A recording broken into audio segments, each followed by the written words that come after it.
Okay. Since mga ka-GP Natics, pinag-uusapan na rin natin yan, eto pag-usapan din natin yung the shady death behind General Cascolan. Ano ba nangyari dito mga ka-GP Natics? Kung naalala nyo po yung Quadcom hearing nung panahon na kasagsagan talaga ng Quadcom mga kababayan. At nagsalita po itong si Joby Espinido, si Colonel Joby Espinido, mga kababayan. At nagsalita din itong si Mayor Mabilog ng Iloilo, mga kababayan. Tama ba? Iloilo. Baka nagkamali ako. Basta si Mayor Jed Mabilog, mga kababayan. Nagsalita po siya na di umano ay may tumawag sa kanya na isang general, mga kababayan, na kung saan po ay sinabi nito na huwag kang susuko. Okay? Na huwag kang susuko dahil delikado ang buhay mo, mga kababayan. Kasi talagang may kumausap na dito kay Mabilog na siya po ay gusto sana makipag-usap, makipagkita kay Senator Bato de la Rosa. Dahil tumawag nga daw po sa kanya si Senator Bato de la Rosa, mga kababayan, para ayusin ang mga bagay-bagay. Pero, syempre mga ka-GP Natics, etong si General Cascolan ay bigla-bigla na lang po namatay. At nagtataka ang lahat, bakit matapos itong mamatay ay hindi pa po naiimbestigahan, bigla na lang po itong pinakremate. Nako, ano ang nangyari dito mga ka-GP Natics? Eto po. Ayon po dito sa Morning Coffee Thoughts. Ayan. Sabi dito, basahin lang natin mga kababayan. Ito ay nakuha lang natin. Sabi rito, this topic was suggested by Eduardo Hermino after Cascolan's name was mentioned as by the ICC as one of the co-perpetrators in the blood drug war. I've read bits and pieces of the story but this is the first time I'm piecing it together. Mga kababayan, si General Cascolan ay kasama po sa ICC sa mga pinangalanan na 8. Okay? So may mahalagang may mahalagang parte po dito po sa extrajudicial killings. Okay? Sabi rito, this piece is written from the perspective of a blogger, researcher, not a journalist. The purpose is to explore the circumstances surrounding the death of former PNP chief Camilo Cascolan by connecting publicly available information. No new facts are presented. This should not be treated as verified reporting or definitive fact, mga kababayan. Pero, bibigyan tayo dito ng, sabihin natin, talagang malalim na kaisipan. Kung ano ba talaga ang tunay na nangyari dito kay General Cascolan. Kasi hanggang ngayon, mga kababayan, pinag-uusapan pa rin to eh. 'Di ba? Pinag-uusapan pa rin to. Ano ang dahilan ng kanyang pagkamatay? Pinatay ba siya? Pinatahimik ba siya para hindi na makapagsalita? So, mamaya malalaman ninyo. Retired Police General Camilo Cascolan died on November 24, 2023. At 59 years old, his son Jiro posted about it on Facebook. The family did not disclose the cause of death. And within hours, his body was cremated. Mga kababayan, after na nakita nila, napatay na si General Cascolan, biglang-bigla na lang pinakremate yung katawan. 'Di ba tayong mga Pilipino, kapag yung, 'di ba? Mga kababayan, totoo, lalong-lalo na sa probinsya, kung sa probinsya nangyari yan, hindi lang 7 araw pagbuburulan. O, hindi lang 7 araw paglalamayan yung patay. Ang nangyayari pa dyan, umaabot pa ng buwan. 'Di ba? Or 3 linggo, hanggang 1 buwan. Pero dito, mga kababayan, kung sa Maynila man to, at least kahit 7 days, paglalamayan muna yung patay bago po ipakremate. 'Di ba? Bago ipakremate. Pero dito, mandalian. Pagkamatay, mga kababayan, hindi pa nila alam yung cause of death, pinakremate na agad. So, there's something fishy. medyo ano talaga nakakaalarma. So sabi dito, mga kababayan, ano ba yung background? The mind behind Oplan Double Barrel. Before we get into the death, you need to know who Cascolan was. He was PMA Sinagtala class of 1986, batchmates with Ronald Bato de la Rosa and Oscar Albayalde. Alam natin si Bato de la Rosa, Oscar Albayalde, two of those na napangalanan ng ICC na co-perpetrators. Kasama si Cascolan, syempre. He served 33 years in law enforcement when Duterte came to power in 2016. Cascolan was appointed Directorate for Operations of the PNP under De La Rosa. In that role, he co-authored Oplan Double Barrel, the operational blueprint of Duterte's bloody war on drugs. Amnesty International called him a leading architect of the deadly drug war, crediting him with enabling thousands of unlawful killings at the hands of the police. That's the weight of the name we're talking about. So, kumbaga mga kababayan, kung yung pagdi-describe kay Cascolan dito, masasabi natin na maraming nalalaman. Masasabi natin na every plan that they had, mga ka-GPnatics, ay kasama si Cascolan. Alam niya yung mga nangyayari. JB, paano ba namatay ito? Ano ba nangyari? Bakit tumawag ito? Bigyan ko lang kayo ng mga kababayan.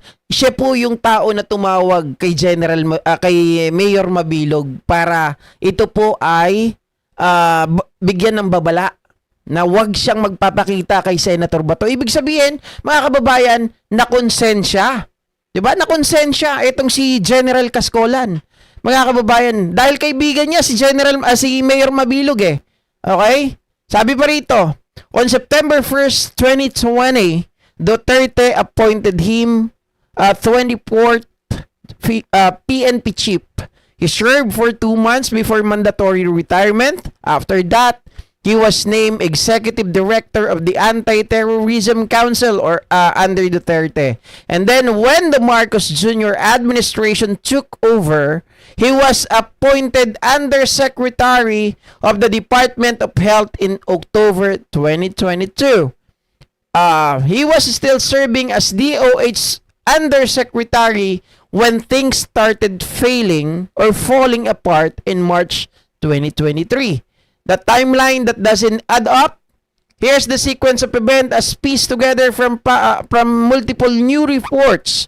March 2023, Cascolan is diagnosed with lung cancer. Tandaan nyo his siblings say his wife Amelia began preventing them from visiting him around the time.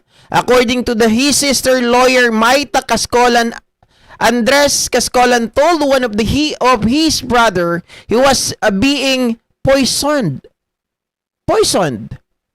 and that he could no longer trust his wife. Mga kababayan, naku po, pinoison daw. His oncologist prescribed oral medication for pain, but Cascolan kept complaining he was in constant pain and his condition wasn't improving. The family says his health actually got better when he flew to Singapore for treatment. His cancer actually receded, Andres said, but then he suffered a stroke. June 2023, after the stroke, Amelia pulls Cascolan out of Cascolan out of St. Luke's Medical Center in Taguig and bring him home to San Juan, reportedly against the advice of his doctor. Parang mga kababayan, yung asawa niya. Hindi natin alam kung ano yung trip ng asawa niya. Bakit nung una daw ay parang pinoison siya. Tapos nung sumunod, mga kababayan, nagpapagaling siya sa St. Luke's. Biglang inilabas etong si Cascolan ng kanyang asawa. No? So, at home, her cousin, a certain Dr. Rainier Tanalgo, described as the family doctor, was administering morphine and fentanyl. Wow, may morphine din at fentanyl na ginagamit. July 2023, the sibling filed a formal complaint with the NBI citing possible poisoning. They also request an investigation into the people around the general and his medication. 2 weeks before his death, the siblings filed a guardianship petition in San Juan Court. Part of the petition, a specific request that Cascolan's body not be cremated if he died. So an autopsy could be performed and doubts about his cause of death could be resolved. Mga kababayan. So, dapat daw hindi ka agad i-cremate. Bakit cremate ka agad after na matagpuan na patay? And then the part that sends chills. Alright. So, sabi dito, the cremation. Within hours of his death, Amelie had the body cremated.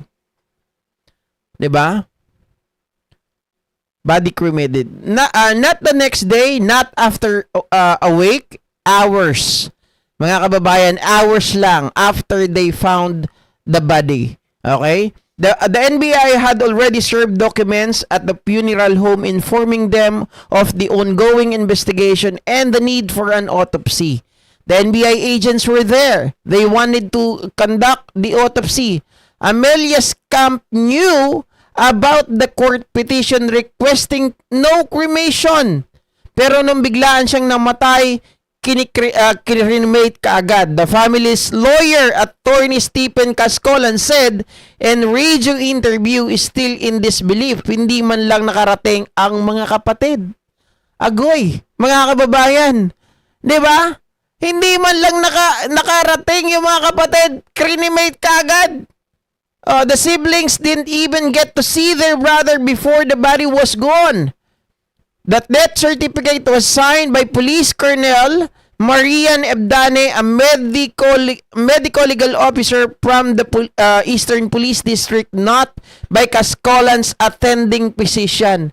May isang pulis na nag-sign. Si Lieutenant Colonel Marian Ebdane. Dapat yung attending physician eh. The listed cause of death, pneumonia in the immunocompromised. Naalala ko mga ka-GPnatics, nung panahon, teka lang I still remember, teka lang, sa loob ng kulungan, okay? Sa loob ng kulungan, nung panahon ni Bantag, di ba? Merong mga issue, mga kababayan, na pinapalabas nila na ang kinamatay ng mga inmates, di ba? Yung mga PDLs, sila daw ay may COVID. Tapos, pinapakremate ka agad. Di ba? Pinapakremate ka agad kasi mga kababayan, parang ayaw nila na ma-autopsy. Ayaw nilang malaman na mga ito ay hindi po ang dahilan ng pagkamatay ay COVID. So parang ganito rin yun. Yung iba nga, asphyxia, something like that. Diba? Yung mga dahilan. The PNP said the attending physician was out of town and it was the family who requested a PNP medical legal to sign. But the sibling questioned why a PNP officer and not a doctor who actually treated him signed the certificate. And how that document was used to fast-track the cremation. So parang feeling ko yung pulis, mga kababayan, ano to, nagmamarunong. Siya yung kamag-anak na pumirma ka agad na sige, cremate nyo na yan. Ano ba to, nabayaran din? Well, we are just asking question, okay? The sibling had hair samples from Cascolan submitted to the NBI for analysis. As of the last public update in the late 2023, results were expected within 3 weeks. No public resolution has been reported since. A former PNP chief, one of the most powerful law enforcement figures of the Duterte era, dies under suspicious circumstances. And the one thing that could have answered every question, his body was turned to ash before anyone could look. Kaya kababayan, naging persons of interest yung kanyang asawa. Mga ka-GPnatics, dahil nga po doon sa ginawa, 'di ba? Dahil doon sa ginawa na ang bilis-bilis talaga na pinakremate. So marami nagsasabi, eto ba ay dahilan na baka gusto ka agad makuha yung mana. Okay? Oo.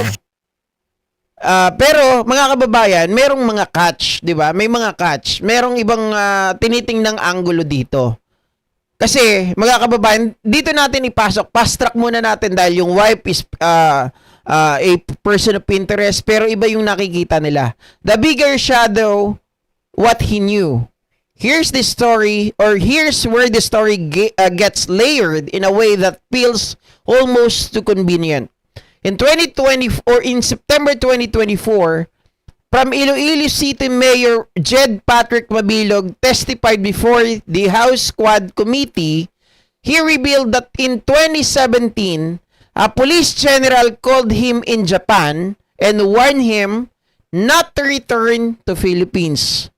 The general told him his life was in danger, that the accusation against him were fabricated, and that if he went to Camp Crame, he'd forced to implicate opposition senators Mar Rojas and Franklin Drilon as drug lords.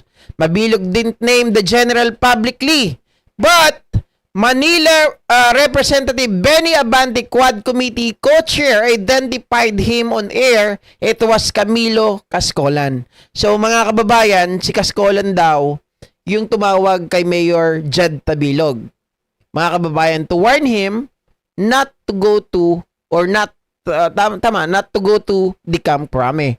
Mga kababayan. Pero ang kausap doon, nitong si Jed Tabilog na makikipag kita sa kanya ay itong si Bato de la Rosa, mga kababayan. Pero sabi nga ni Cascolan ay huwag kang pumunta dahil delikado ang buhay mo, 'di ba? Gumawa na sila ng fabricated case against you, so hindi ka na makakawala dito. So sabi dito, Cascolan, the architect of Oplan Double Barrel, was apparently also the man who tried to stop one of the drug war's political victims from walking into a death trap. Kasi nga mga kababayan, kahit sabihin natin siyang architect ng Oplan Double Barrel, si Cascolan ay kaibigan ni Jed Tabilog. Abante expressed regret that Cascolan had already died and could no longer testify. Nakapanghinayang na pumanaw na si Cascolan at hindi na maaring ang kanyang maririnig ang kanyang panig. Think about that for a second. Cascolan was the co-author of the Drug Wars Playbook. He knew who gave the orders. He knew how the narcolis was weaponized. He knew which operation were legitimate and which ones were political hits. He had already warned Mabilog about the plot against LP politicians, and he died at 59 under suspicious circumstances with his body cremated before the NBI could open him up. Mga kababayan. So palagay nyo, ano ang nangyari dito? Sobrang haba, no, mga kababayan. Pero to make the story short, dalawa lang yan talaga nakikita ko dito. 'Di ba? Dahil malamang sa malamang, it's either yung asawa, mga kababayan, maaring yung asawa talagang may masamang plano dito kasi pinoison daw. Mga kababayan, ang tanong kasi dito, what is the motive of his wife to do such cruel thing? 'Di ba? Pangalawa, ano din ang rason ng asawa niya bakit kailangan ito ay ipakremate agad right after the death of General Cascolan? 'Di ba? Pero papasok din sa isipan natin, is it related, mga kababayan, doon sa nangyaring event when General Cascolan warned Mayor Jed Tabilog, mga kababayan, not to go to the Camp Crame? Diba? Because he's being set up. Oh. Sabi ni Naomi Shin, may foul play dyan. Ako, naniniwala ako na may foul play dito. Naniniwala ako na may foul play dito, guys. Kasi very suspicious eh. 'Di ba? Very suspicious. Na yung tao, pero GP, palagay mo anong mas malapit na dahilan? Eto maaring sila nag-aaway sila mag-asawa. Okay? At yung asawa niya, hindi na siya matagalan. Pero posible rin, mga kababayan, na may kinalaman doon sa usapin ng drug war. Dahil itong si Kaskolan, alam naman natin, mga ka-GPnatics, nung panahon na yan, bawal. Bawal na bawal, is a mortal sin para sa mga Duterte na may mag-traitor sa kanila. At bawal na bawal, mortal sin sa kanila na may maglaglag sa kanila. Because, mga kababayan, of all the people, 'di ba? What on earth? Talagang masasabi natin, si Kaskolan ay isa sa mga nakakaalam talaga. Architect nga daw po ng Oplan Double Barrel . So, lahat ng nangyayari, whether legitimate, whether ito ay political hits, 'di ba? Whether yung mga narcolis, how was being weaponized, alam niya yun. So, hindi natin maalis sa ating malikot na kaisipan, mga kababayan, maaring ito ay connected, na ginamit lamang yung asawa. Maaring kasi mga ka-GPnatics, di ba? Alam naman natin yung impluwensya nung panahon na yon. Kahit asawa mo, maaring takutin yan, sige, papatayin ka namin kapag hindi mo ginawa to. Diba? Oh, sabi ni Naomi, baka kasi maraming alam. Si General kaya sa asawa inutos, tinakot yung asawa. Marami talagang alam si General Kaskolan.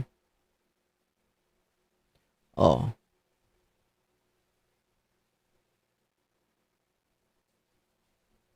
Maraming alam pala kung architect siya, Sir GP.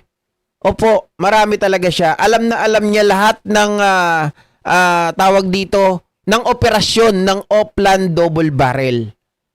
Sabi nga dito, whether political hits, how the narcolis was weaponized, at kung legitimate ba yung kanilang police operation, alam niya lahat yon. And again, ganito yan. Kung iisipin natin mga kababayan, dahil nga po di ba at that time, takot na takot ang mga Duterte na sila po ay makasuhan ng EJK.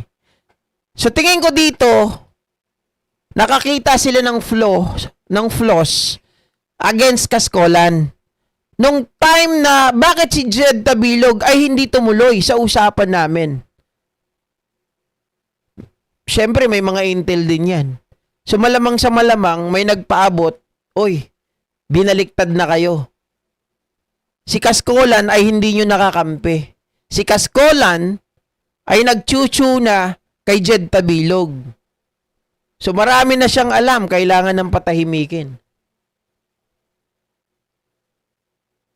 'Di ba? Oh.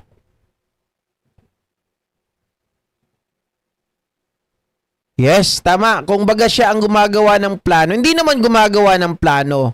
Pero alam niya yung mga nangyayari. Siyempre, orchestrated pa rin ito ng mga taong mas maano sa kanya, mas malaki sa kanya. Di ba, Ma'am Minowa Julie? Shoutout po. Long time no see. Oo. Kaya ingatan din nila si Madriaga. Kawawa ang mga nagpagamit kay Digong noon, panahon nila. Ngayon na sinisingil lahat ng mga kabalbalan na ginagawa nila ngayon, unti-unti na nilang pinagbabayaran ang lahat. Kaya nga, mga ka-GPnatics, di ba? Even itong si Pebbles Talakera, kung isipin natin, mga kababayan, bakit sila bumaliktad ngayon? Bakit sila bumalik sa administrasyon ni Pangulong Bongbong Marcos? Di ba? Dahil mahirap madikit sa mga pangalan ng mga Duterte. Kasi baka mamaya maging sacrificial lamb ka sa kanila. Di ba? Kita nyo kay Reyna Garma. It was Duterte who admitted, mga kababayan, na talagang inutusan niya si Garma na maghanap ng Iglesia ni Cristo para mag-implement ng war on drugs. 'Di ba? Mag-orchestrate. O para gayahin yung Davao model at humawak nung kaperahan. O tapos eventually, mga kababayan, nung si Digong Duterte na ay pumunta sa Quadcom, biglang-bigla na hindi raw niya kakilala etong si Ruina Garma. 'Di ba? Oh. Grabe pala mga Duterte, nakakasuklam. Marami silang pinatahimik, guys. Kahit ngayon nasa kulungan di ba? Oh. Yung mga nakakaalam ng kanilang operasyon, nililigpit nila 'yon.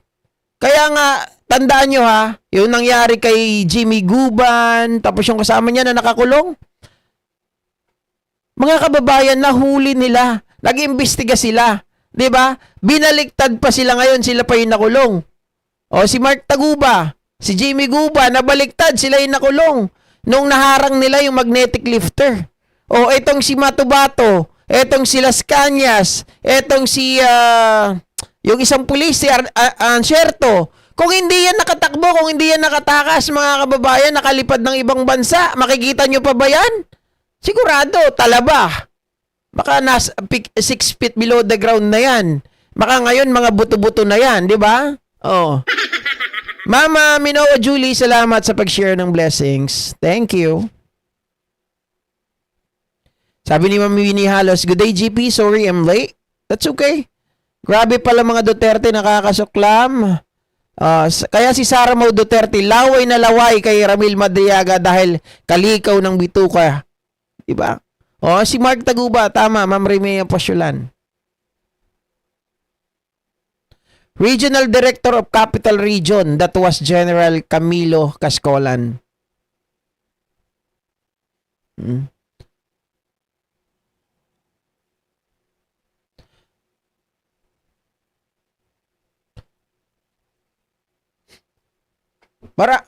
Siguro mga kababayan, maswerte pa rin yung mga pulis na nakakulong lang.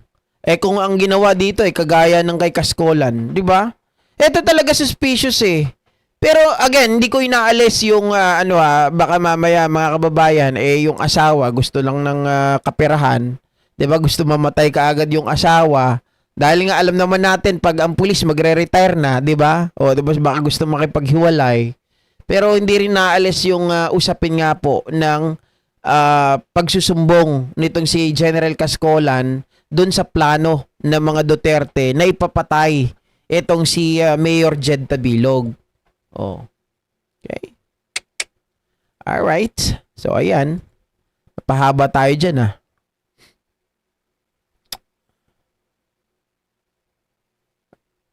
Okay. Iwanan na natin yan, guys.